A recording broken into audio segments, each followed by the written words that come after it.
నియోజకవర్గంలో అధికార ప్రతిపక్షాల మధ్య మాటల యుద్ధం జరుగుతోంది. అధికార పార్టీ ఎమ్మెల్యే గెలిచినప్పటి నుంచి నియోజకవర్గంలో అవినీతి తాండవిస్తోందంటుంది అపోజిషన్. విపక్షం ఈటెల్లాంటి మాటలతో విరుచుకుపడుతూ ఉన్నా ఎమ్మెల్యే ఎందుకు సైలెంట్ గా ఉంటున్నారు? ఆ నియోజకవర్గంలో ఇప్పుడు ఇదే చర్చనీయాంశం అవుతోంది. ఇంతకీ ఎవరా ఎమ్మెల్యే? ఏ నియోజకవర్గంలో జరుగుతోంది ఇదంతా? Let's watch.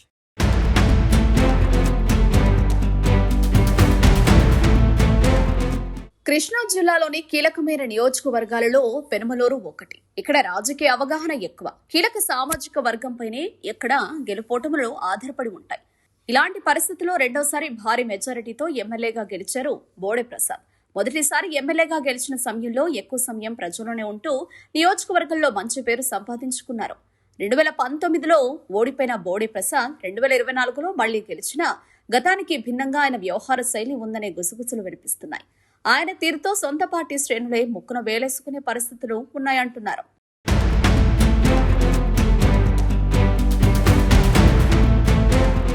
పెనమలూరు నియోజకవర్గంలో ఎమ్మెల్యే బోడే ప్రసాద్ తన సొంత సామాజిక వర్గంలోని కొందరికి మండలాల వారీగా బాధ్యతలు అప్పగించి రియల్ ఎస్టేట్ తో పాటు ప్రకృతి సంపదను అడ్డగోలుగా దోచేస్తున్నారని ఆరోపణలు గొప్పమంటున్నాయి.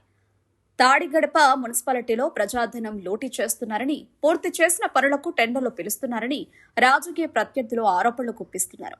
గతంలో 2 టెండర్లకు 72 లక్షలు లూటీ చేశారని, కొత్తగా పూర్తయిన మరో 3 పనులకు టెండర్లు పిలిచి 1,30,00,000 ప్రజాధనం కాజేస్తున్నారని వైసీపీ ఆరోపిస్తోంది. టెండర్పై చర్చించేందుకు ఎమ్మెల్యే బోడే ప్రసాద్ సిద్ధమా అని పెనుమలూరు వైసీపీ ఇన్ఛార్జి దేవభక్తి చక్రవర్తి ఛాలెంజ్ చేశారు. ఎక్కడికి రమ్మన్నా మీడియా సమక్షంలో ఆధారాలతో సహా బయట పెడతామంటున్నారు. మోందా తుఫాన్తో నష్టపోయిన రైతులకు ఇప్పటికే నష్టపరిహారం ఇవ్వలేదంటున్నారు. రామలింగేశ్వర దేవాలయంలో జరిగిన చోరీపై ఎందుకు స్పందించరని ప్రతిపక్షం నిలదీస్తున్నా ఎమ్మెల్యే మౌనంగా ఉండడంపై ప్రజలు గుసగుసలాడుకుంటున్నారు.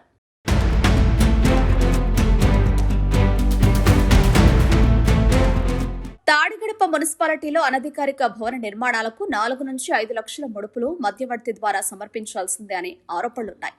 ఎమ్మెల్యే గారిని కలిశారని తాడిగడప మున్సిపల్ కమిషన్ అడుగుతుండడం పరిస్థితికి అద్దం పడుతోంది. తాడిగడప రైతు బజార్లో ప్రతి నెల ఛార్జీల పేరుతో వసూళ్ల కార్యక్రమం నడుస్తోందట. రేషన్ షాపుల నుంచి కూడా నెల నెలా మామూళ్ల వసూళ్లు జరుగుతున్నాయని ఆరోపణలు గుప్పమంటున్నాయి. బడాబాబులకు కొమ్ము కాస్తూ పేదలను నిరాశ్రయాలను చేస్తున్నారని పెనుమలూరులో ఆరోపణలు వినిపిస్తున్నాయి. కానూరు తులసీనగర్, సనత్ నగర్, రంగాబొమ్మ సమీపంలో డ్రైనేజీ, రహదారి పనులు పూర్తయి బిల్లుల చెల్లింపు కూడా జరిగిపోయినా మళ్లీ రీటెండర్స్ పిలిచి అవినీతికి పాల్పడుతున్నట్టు ఆరోపిస్తున్నారు పెనుమలూరు వైసీపీ నేతలు.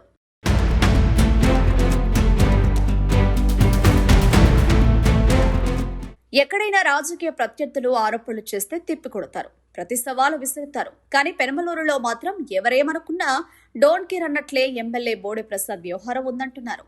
దీంతో వైసీపీ ఇన్ఛార్జ్ చక్రవర్తి చేస్తున్న ఆరోపణలపై నియోజకవర్గ ప్రజలు తీవ్ర చర్చ జరుగుతోంది. ఎమ్మెల్యేపై వస్తున్న ఆరోపణలు టీడీపీకి ఇబ్బందులు తెచ్చిపెట్టేలా ఉన్నాయంటున్నారట తమ్ముళ్లు కూడా. మరి పెనుమలూరు ఎమ్మెల్యే తీరు మారుతుందో, అడిగేదెవరన్నట్లు ఇలాగే సాగుతుందో చూడాలి.